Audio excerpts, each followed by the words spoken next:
In this video, I'm rolling with Chris again. But first we're going to start out with doing some drills. Chris is in my semi-famous video, my semi-viral, handling an aggressive white belt. That video had over 700,000 views, and I got a lot of comments on it. People making disparaging remarks about Chris or how I handled it, or a lot of people liked it. But it was basically showing how to handle a younger, stronger opponent. Bigger, stronger. So he was away for a few months. He traveled. He traveled the world. Not to tell his whole life, but he was all over Asia. He was in Australia. He traveled for the last couple of months, so I haven't been able to make another video with him. Also, that means that he hasn't done a lot of training, or any training. And he said he couldn't wait to come back to the United States and do some rock climbing again and some of the other activities that he likes to do besides jiu-jitsu. So here we're working on a takedown in class, so I figured I would include this. We do practice takedowns. I've been accused of not knowing anything about takedowns, but believe me, I've practiced them plenty. But the issue is we're not judo guys, so we're going to know takedowns, but not on the high level, highly honed as a judo player. Doesn't mean we don't know them. And they work pretty well on the untrained.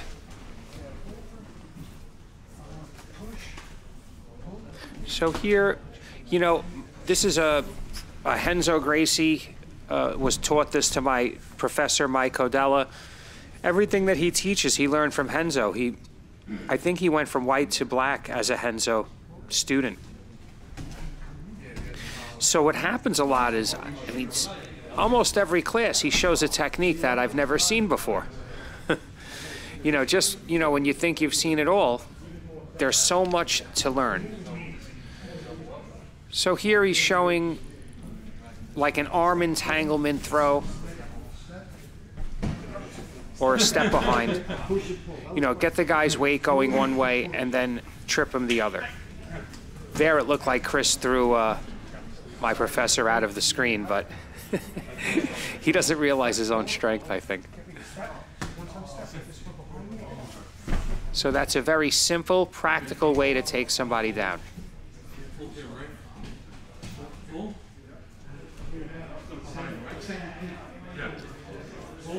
So I've been trying to, I almost feel like I owe it to Chris to work with him, since that video is responsible for a lot of the growth of the channel. And he was super cool about it. So I also have 2 other videos with him, so this is round 4, I believe. So we have 2 other videos, 3 total. And I'll include those in the description if you haven't seen them or if you're new to the channel. If you're not new and you've seen Aggressive Chris, well, this should be a treat for you. You're overthinking it. He's got good athleticism naturally. Something I wish I had.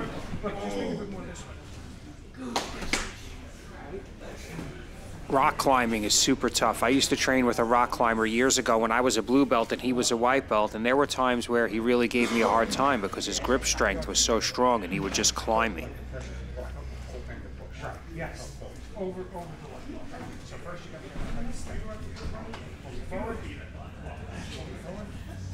So this goes right with my push-pull principle, or pull-push, right? You want to do the opposite of the reaction you want him to give. Like reverse psychology.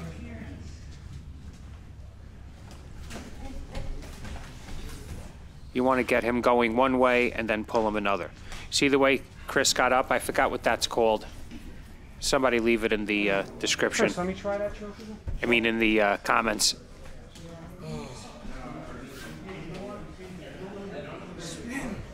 So now Mike showed another position. I like this choke. Are you serious? Well, why you told me that? But he showed it where you pull the guy on top of you. I like it where you step over the back of the head. So if you want to watch that again.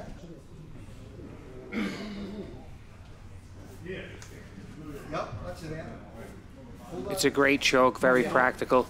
So here I was having a little bit of second thought on the technique that he had just showed. And, you know, it's great to have a professor that's quick to come over and correct you and demonstrate for you, who cares that you get the technique properly.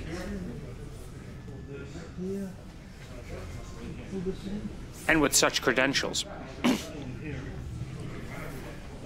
So this is basically, I would call like a reverse triangle position, because you have the triangle on the other side of the neck, but it leaves the arm open for attack, to a shoulder attack as well as an arm bar.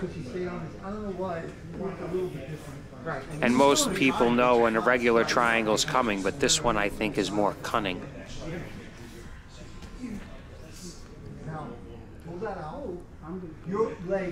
So the key is to pull the sleeve forward and shoot that right leg through. So I'm going to pull his arm forward and shoot my right leg through.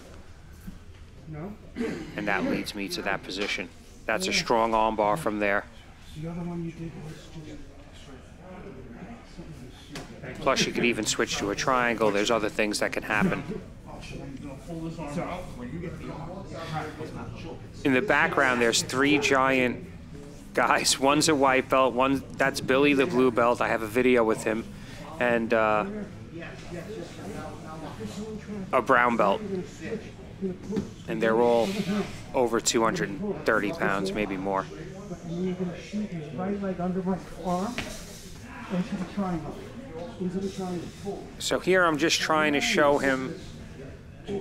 It's hard, you know, teaching isn't easy. Teaching is just as hard as learning, because you can know tons of techniques, but you don't know how to teach them. Maybe you know how to teach a few.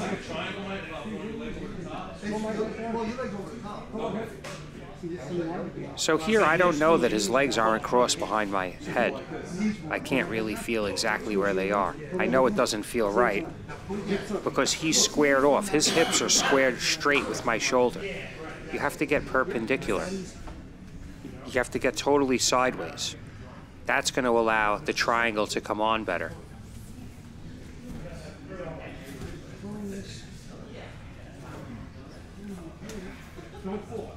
So here I'm going into the position. It's good to be a good partner, but don't be overly compliant either. So there I showed the triangle from that, off that arm bar.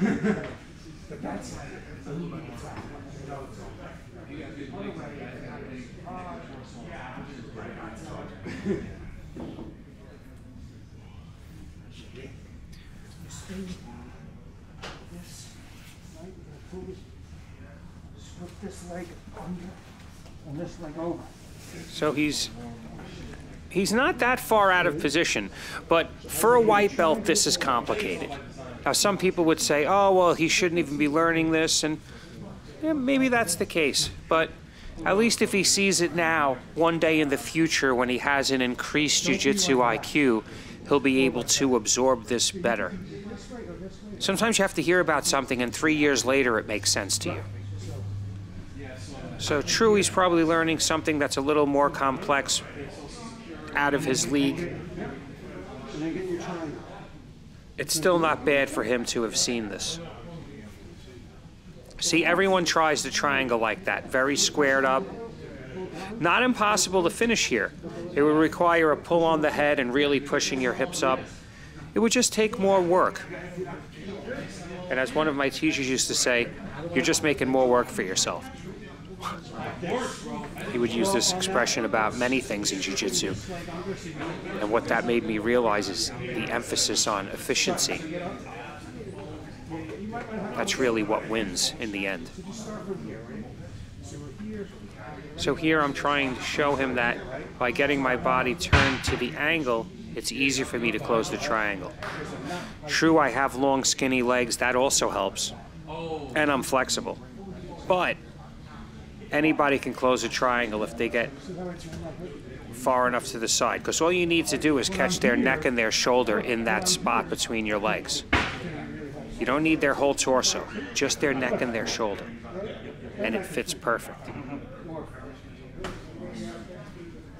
Oh my God. I think his name was Greg. Brilliant. He told me that 1,000 times. I forgot. Whichever leg comes up, we got to do it next. So as I said, we have 3 other videos. One most of you have probably seen. So if you want to revisit those. But Chris is definitely working on his aggression and was really excited to see me today, and I was able to, you know, make sure I worked with him. Because I think he has a lot of potential, but I don't want to see him tear his bicep or his pec, because that's the things that happen when you use a lot of muscle when you're athletic.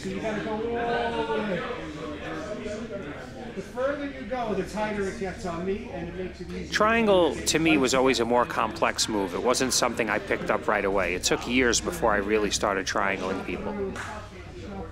And this isn't a natural triangle. This is from the other side. That's the best I can do. Once I start going here,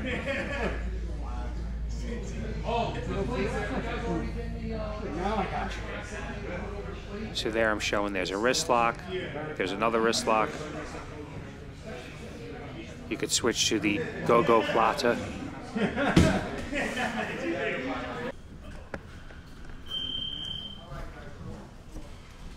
And now we're going to start the round, I believe.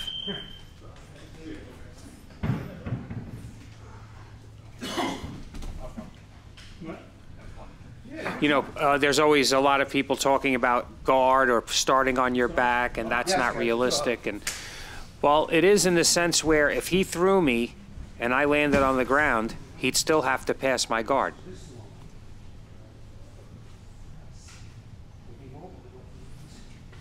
So here I'm kind of letting him pass, but I have my hook in.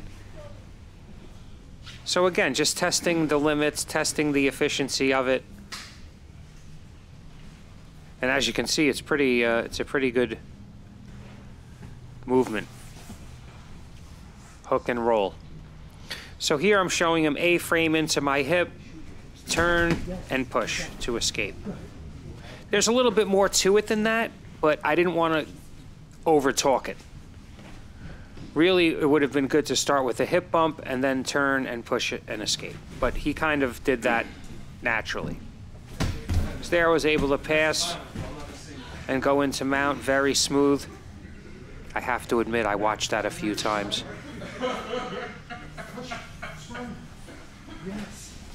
So there he's using the escape that I just showed him.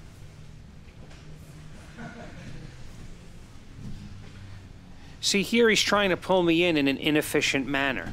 His legs aren't connected, they aren't really doing anything, and it was easy for me to just turn him and pass his guard.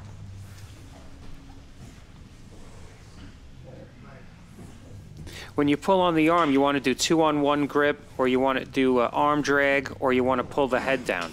You don't want to just pull on somebody's arm randomly.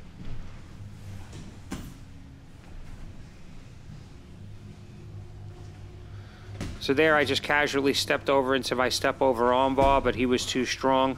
Well, not that he was too strong, he identified it and turned. And then I went for the Americana, and then he turned into that, and now I went to his back.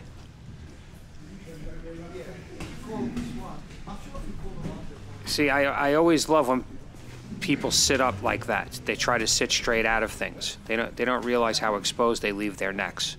People that are untrained or with limited training, which is most of the population. So there I let him spin out and get his guard back.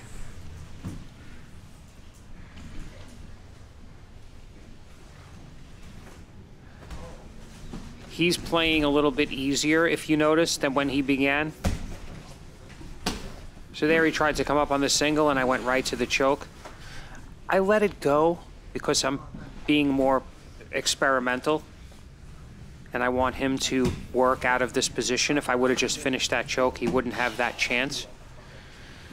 So here I grabbed his collar for my favorite loop choke.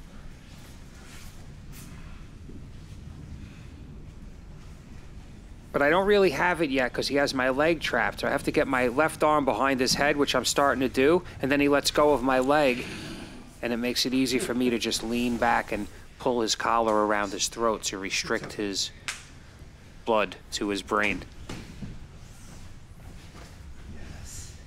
So here he's trying to do like an underhook pass, but I hook his leg. So even though he's trying to step back with the right leg to avoid that hook, I'm still able to do it. Because he really needs to try that pass when my leg is up in the air, which he muscled it just now and got my leg up in the air. And I did a limited amount of effort to stop him. So he went to mount. I know there's no chance he'll be able to hold this position on me. And I want to casually escape. Which is exactly what I did. And now I just shoot my right knee over his body. See how I have his leg up in the air with that hook? And then I just go right over his body to mount. Even my classmates said, oh, nice reversal, or something to that extent. But this is the time to be playful. You know, this is the time to work your defense. Because I know that if he passes my guard, now I can work my escape. Whereas if a guy's a good black belt and he passes my guard, I'm never going to get out. It lets me start to see the road, down the road of escaping. So here he's using a lot of hip bump to get out, and a very powerful hip bump, but I'm keeping my butt off of him, so when he hip bumps, it doesn't really affect me. It's like I was hovering over him. Here I have the collar choke again, my same choke. When you see, when I lean back like that, I don't have to pull with my arms. I don't have to gas out my arms. All I have to do is just lean back and my weight finishes the choke. That's what I love about that. And this is true for most chokes. When done properly, they don't take a lot of effort. Don't fall on. There he kind of slipped and fell on me, and I told him, don't fall on me. But what I really meant, if you look into that statement a little bit more deeper, is have control of your bodily movements. Don't just fall in a spastic manner. If somebody's trying to sweep you and you're defending the sweep, don't just land on them with your knee in their sternum, or, you know, land on their head. Try to have controlled movement. Controlled movement is safe movement. So that ends the round. I hope everybody enjoyed seeing Chris back on the channel. Thank you for watching. If you want to support the channel, I have a merch store or a buy me a coffee link. Both are in the descriptions. Thank you for watching. Please like, share, and if you haven't already, subscribe.